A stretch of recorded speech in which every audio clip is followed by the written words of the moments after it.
Hello everyone, hello everybody, I am with Lisa and we've just been practicing the double roundabouts outside Norris Green test centre. Lisa's got a test on Monday. What are your thoughts about this test? We're passing, we're acing it. There no two ways about it. That's how we're going in. I can, this is what Peter said, you say, I can do it, I will do it, and I am doing it. That's the attitude you go You're with. passing your test. I am passing my test. Yes. No two way. So we've done a couple of videos the last couple of weeks, and obviously we've put the face to Lisa, and she's done really well. She passed the mock test, and we're ready. I think you've had tests before previously. Yes, yeah. Yeah, it was a while. How long ago was that?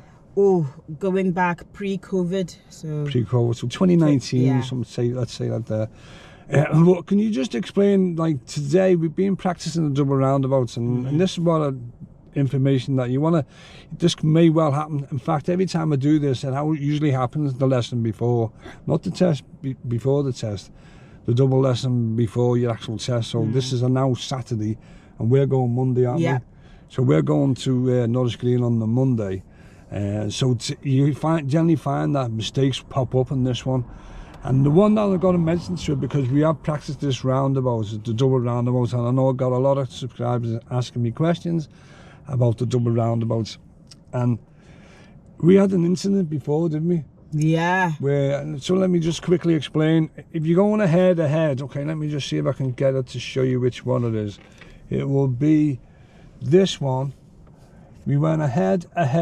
Now it's because it's, well, see where there's two arrows going, you can go ahead and idle lane. Strongly recommend you go on this one anyway. The Asda route. Yeah, they call it the Asda's up there. Yeah. So Lisa goes ahead here, she gets to this one here and decides to indicate right. So what did you decide to indicate right when we'd just previously been doing it and you absolutely smashed it before? Yeah. Where did the right come in? Honestly, guys, I went right. I indicated right because the indicator after the first the indicator went off once you come here, and then in my head I was thinking. So just to correct that, this is when we were doing a right on our head, okay? So we should turn right. Yeah. But I'm going to show you something what we did here. Yeah. So we were coming from Townsend Avenue. I entered into the right lane, indicated right, and then it went off when I was going into the second. In my mind, because we've done practice on roundabouts before, and sometimes the indicator goes off, especially the Lorenzo Drive roundabout, and I was thinking I need to reapply it, and I put it back on again when I shouldn't have, because I was going ahead. That was the instruction, so I messed it up over there, and that could have cost me. Well, can you explain what happened 10 minutes later or 15 minutes later? 15 minutes later, we came from this way. Yeah. And when I tried to explain to Lisa that, you know, when you're going ahead, you don't indicate right. And she sort of like, you didn't get it, did you? No, no. So, but we came back about 15 minutes later. And can you explain what happened there? We nearly had an accident here, not us. What happened there? Oh yeah, when we got to the crossroad, there was a car that was indicating right. It was going left but indicated right. Yeah. So exactly what if it was myself indicating right, but it wasn't good. And then there was a white car right in front of me that almost smashed into it because it was going. It was trying to go to the left, so we was in the wrong lane. So there were three. So we were the car behind. So the first one was trying to go left, but had indicated right. And then the second car was actually going left, but and then it was almost crushed into the car because it made the wrong signal. And then us almost crushed into that car because so it can be a challenge. So signals really important. And if you're very lucky, when you get on these double roundabouts, there will be nobody there. But Lisa does tend to get mixed up with her lefts and rights. So what I want, because I've had many pupils before, they all have a technique. So can you show them your technique? Yeah. With how she works out left and right. So can finally, you see? when you hear me on the audio saying left and right, this is what it is. If you can see it there, I put my L's and R's. So when he says on the roundabout turning left, or on this, at the traffic lights we're going to turn right, I do get mixed up. So I do look while I'm driving. I'll look left and then I'll see right, and then turn appropriately. So I think this is a really good tip. If you get mixed up with your lefts and rights, it really is a lifesaver, I'd say. Yeah, it does help, and I've had quite a few because this is an automatic. You get anxiety, isn't it? Yeah, There's a lot of pressure, isn't it? So you just want something that will help you, so you don't have to be thinking on top of doing everything else. Just put your L's and R's on. Would you say you were an overthinker? Yeah, I'm an overthinker and also process information a bit slower. Yeah. So by the time you're giving me an instruction, that's why I repeat it. So the other thing we wanted to mention, like we mentioned last week, but obviously this was just like the dash cam we were using. If you're booking your test, when you do your application and you put yours on, Lisa, didn't you? It'll have disabilities. If you're too embarrassed to do that, and quite a few do, what you do is that when you get your driving test, when you get in the car with the examiner, not in the waiting room, wait till you get in the car and tell them any problems that you've got, and they will help you. They've sent us emails, there's a driving instructor. They send us emails and basically turn around and say, listen, tell your pupils if they're too embarrassed to put it on the application. The application is when you book your test. Yeah. Well, you've done that though, haven't you? Yeah, so I've put on my information that I'm not physically disabled, but I've put that I've got special learning difficulties. I've got dyslexia, dyspraxia, which is with spacing, which is relevant to driving, and visual stress disorder. So I use like special blue glasses, but that's for reading. And then that just tells them when you're filling it, it says you fill that section when it says give more information, and it will say this will help the examiner know whether to give you extra time or if you need extra aid. So they already know. But Peter has given me a tip that even when you get there, remind them again in case, they're too busy. They've come from another exam and they haven't seen them. So so for me, that would be, they'd know that I'll have to let them know that I'm, I comment maybe on my... So she may ask them to repeat if we get a direction. And I really believe Lisa's very brave for what she's doing.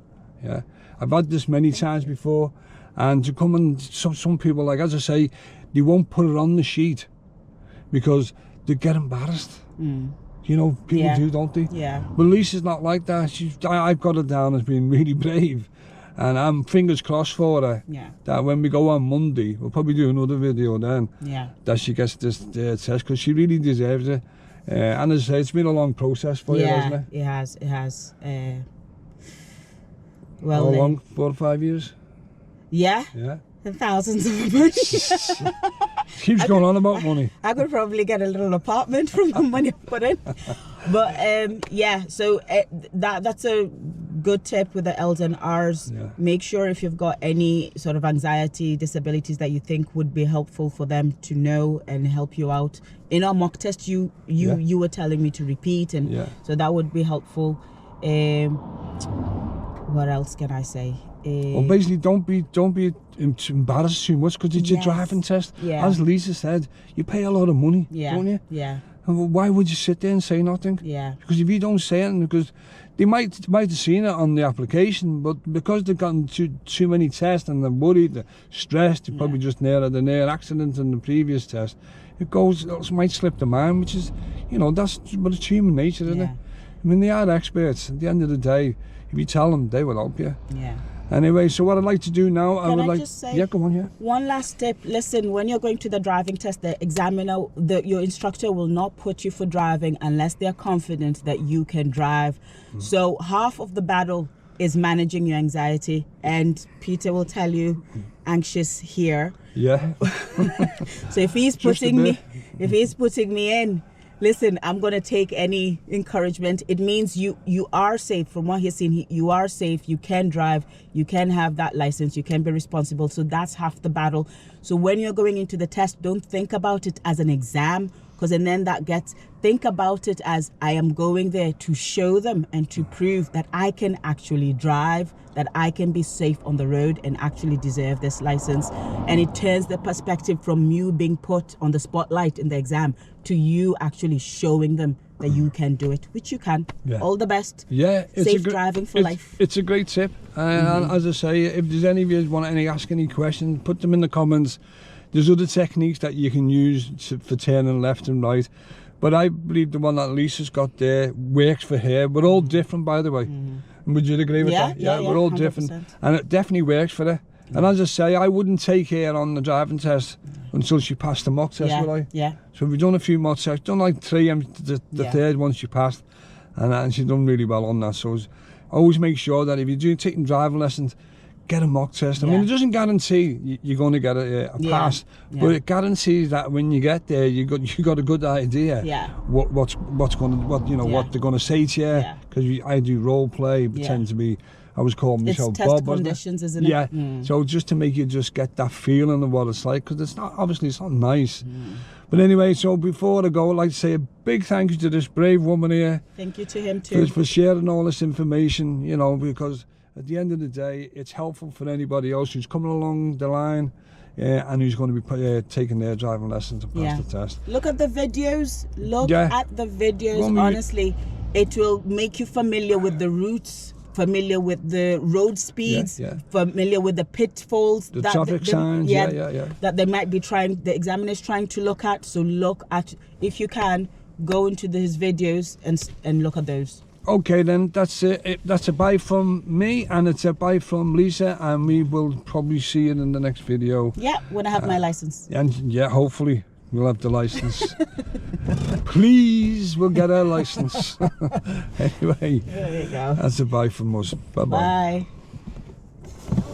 There you go. That's well done, Lisa. I say.